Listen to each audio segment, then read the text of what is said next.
For all of you pro home cooks out there, you are well aware at this point that home cooking is one of the absolute best ways to save money. Just an incredible side effect for something that's already fun to do. But in this video, I want to take that concept just a little bit further. So I'm going to be picking 4 foods that I make on a weekly basis that I think can save you the most amount of money in the kitchen. And I say think because I have zero concrete evidence for this. It's just a feeling. So what I'm going to be doing is breaking down how to make these things from scratch while doing a complete cost analysis to really get into the numbers and see how much money you can save by making these things from scratch compared to buying them in a store.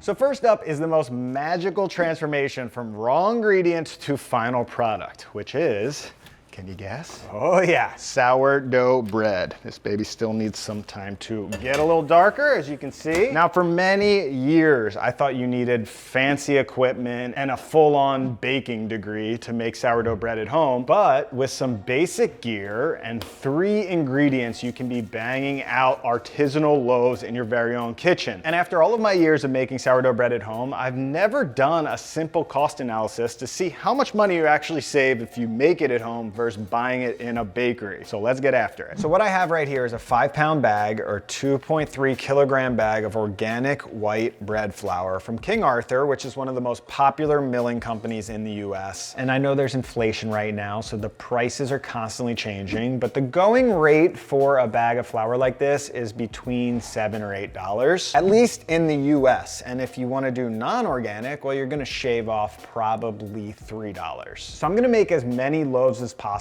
out of this 1 bag of flour. So the first thing I'm going to do is get my starter activated, and if you want a complete guide on how to make a starter from scratch, you can download my free sourdough starter guide below in the description. And what I'll do is I'll take a few tablespoons of my spent starter, and then I'm going in with 130 grams of the bread flour with 130 grams of water. I'm hoping this will give me enough starter for the entire bag of flour. Now you can see the starter is nice and active. It's almost tripled in size, so it's time to make some bread. So I poured in the rest of the bag of the flour, which was just around 2,137 grams. I added 42 grams of salt and 1,700 milligrams of water for around a 78 to 80% hydration sourdough. Then I added the entire active sourdough starter, gave that a mix until it came together and let that rest for 30 minutes. Then I'll transfer all of the dough to the table and start giving it some slap and folds to initiate the build on that gluten structure. Then over the next hour or so, I'll do some gentle stretch and folds around every 20 minutes to continue to build up that gluten structure until that dough starts feeling nice and smooth and the shape starts holding up a bit more on the table. And then I pop that in a bowl and let that ferment in the fridge overnight until it about doubled in size. And then the next day, I took the fermented dough, dumped it onto the counter, and naturally it felt right to just split this up into 4 loaves. I've made sourdough so many times that I can kind of feel out what a nice medium-sized loaf is going to be. And I gave all 4 of those doughs a little rough shaping and let them sit for 30 minutes to rest. And then it was time for a final shaping and a dip in some sesame seeds, which is mandatory in my house.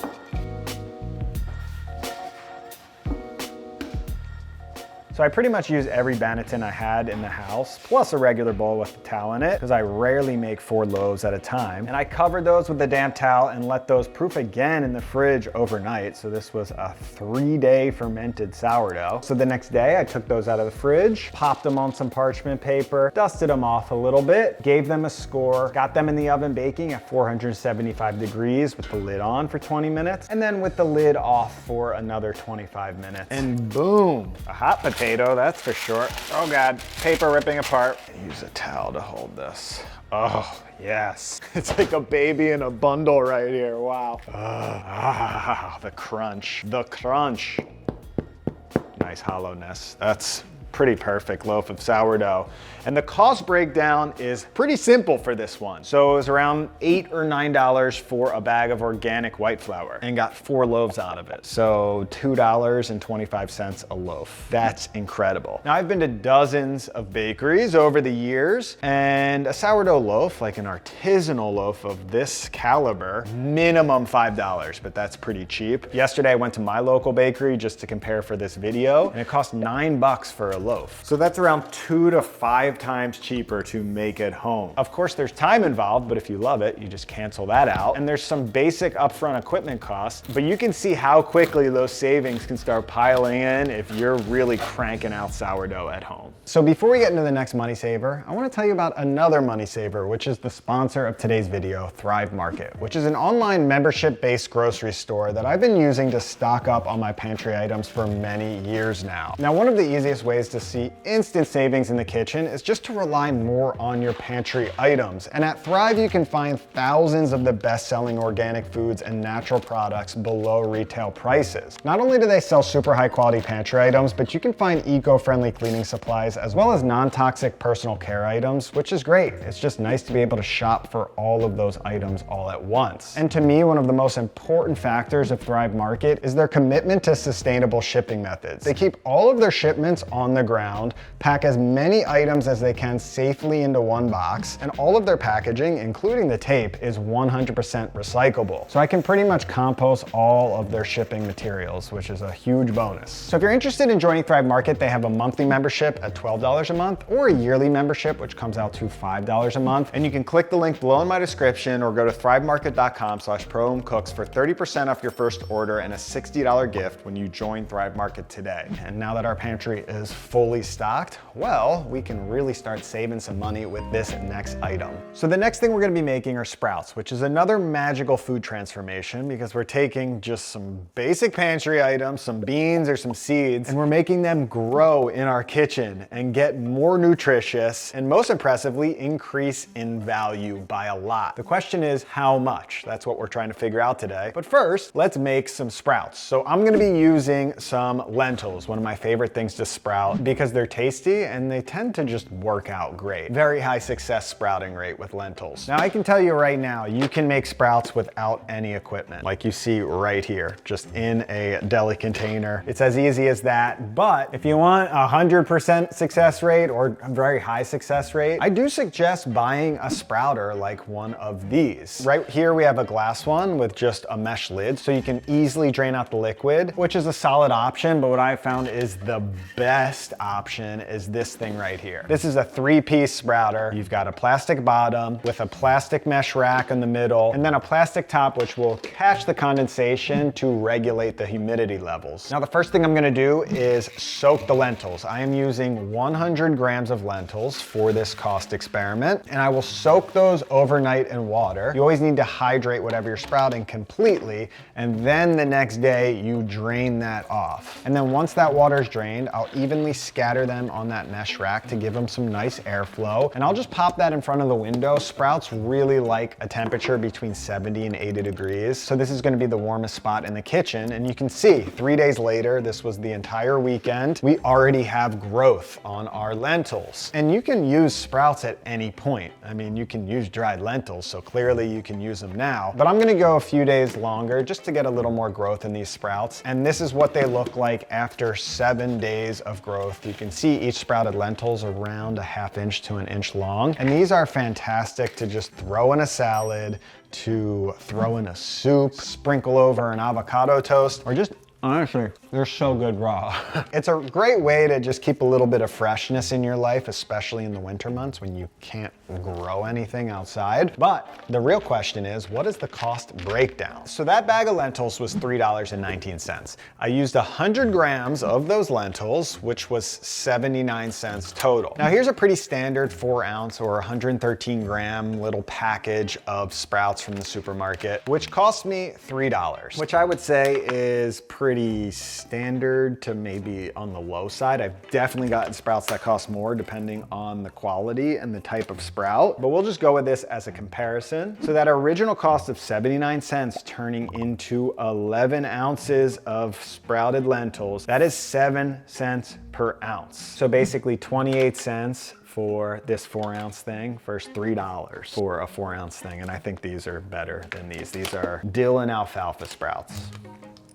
solid, but I like these better. 10 times the cost right here. That's crazy. And did you see how easy it is to make sprouts at home? And if you click the blog post below, we did a complete breakdown of all the different types of beans and grains you can use, the different timings. So huge cost savings there for very minimal effort. All right, for years I've been pushing stocks on all of you. Not stocks like financial advice. We're talking broths made with bones, bone broths, whatever you want to call them. Honestly, at this point, it should be a habit of yours to at least have a stock in your freezer at all times to use, because it's such an instantaneous flavor hit or base of so many things you're gonna make in the kitchen. And I know that making them at home can save you a ton of money because you're just taking bones and like turning it into a whole vat of liquid, but I've never done an actual cost breakdown. So let's see what happens. So I went to the local butcher and the only bones that I could find were some beef marrow bones. And I like beef stock, but I do find that it can be a bit intense when you're only using beef bones. So I also found a bag of chicken wings, and a chicken broth is just a more mellow flavor than a beef broth. So the goal is just to tone down and balance out that beefiness just a little bit. Now the bones in the chicken wings added up to $20 total. And keep in mind, this cost can seriously range depending on the quality of your bones, the type of your bones. But from my own personal experience, I think this is a pretty good base cost for the amount of stock I'm gonna make. And the first thing I did was just coat them in some oil and throw them in a 450-degree Fahrenheit oven for around 40 minutes to just really build that nice roasted flavor. And you can see that beef marrow on the inside of the bone has just completely melted away. Now I'll take the chicken wings and the bones, I'll add them to a stock pot, and I'll pour off all of that rendered fat, which I don't actually need in the stock. I'll just use that for cooking. But I do need all of those pan drippings stuck to the bottom of the tray. That is just extra flavor. So I'll scrape those off, throw those into the pot. And then as far as additional aromatics go, I'm gonna keep this real simple with some carrots that I had from the garden and an onion, which will add on around $1 or $2 of cost. And I'll fill that pot up completely to the top, and I'm going to slow cook this stock just around 200 degrees, which is a very gentle simmer for 12 hours. Since these are some big old beef bones, I want to extract as much flavor and as much nutrients as possible. And after 12 hours, this stock is looking, oh, so very nice. I'll strain off all of the solids, and I'm gonna add a little bit of salt as well. This is completely optional. I just like to get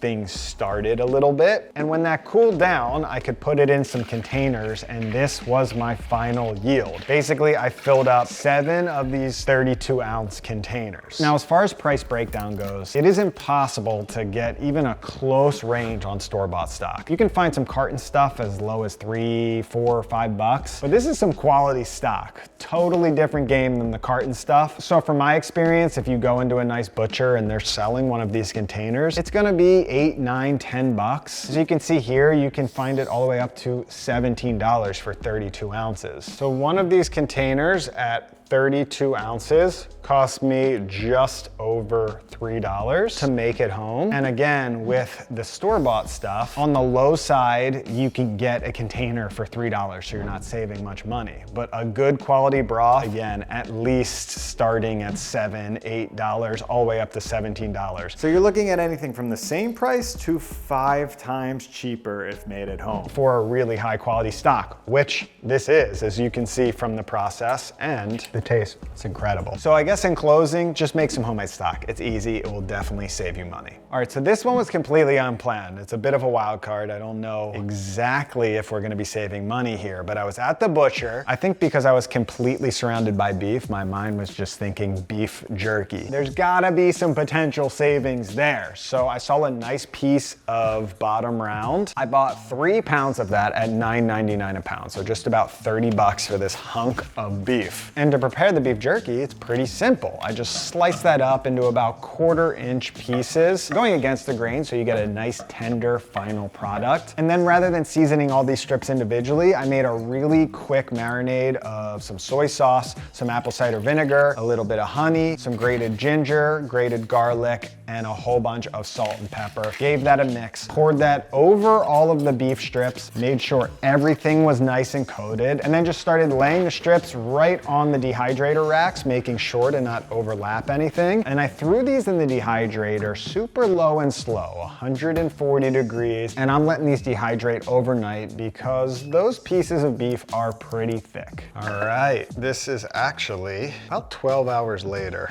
Look at these gems. It smells incredible. You can see they're just like glistening. Oh, wow. These aren't completely dehydrated. There's a little bit of moisture in there. I'll probably keep these in the fridge anyway. I'm not trying to preserve them forever. They'll get eaten pretty quick. Wow. I like just retaining a tiny bit of moisture, a little bit of chew. That's incredible. Tastes like a piece of beef you'd find on top of a rice bowl. I'm gonna collect these samples and we'll do a little cost breakdown. La la la la la la la la la la la la la. All right, so my final weight of the beef jerky came in at 925 grams, or just around 32 ounces. So I lost around a third of its weight. So for all of this beef jerky right here, we're looking at just about $1 an ounce, which isn't that bad for some super high quality, delicious beef jerky. Can't stop eating this stuff. So I was just doing some research, looking up some different brands of beef jerky, some quality stuff, since this is definitely high quality beef jerky. And the range I found at the lowest for the store-bought stuff are around $2 an ounce, and it goes all the way up to $4 an ounce for higher quality. So it's at least double the cost, but that's at the cheapest side. So honestly, not a bad deal for what is not so much work if you want just an excellent snack to have around. So there you go, that is it. Concrete evidence. We are saving a ton of money. Obviously, there's equipment to invest in, there's time to invest. So if you don't like cooking, well, then you can certainly look at every single one of those as a waste of money, because time is money. But if you do like cooking, like I do, and I know a lot of you do, well, then all of these are excellent investments that can save you a ton of money.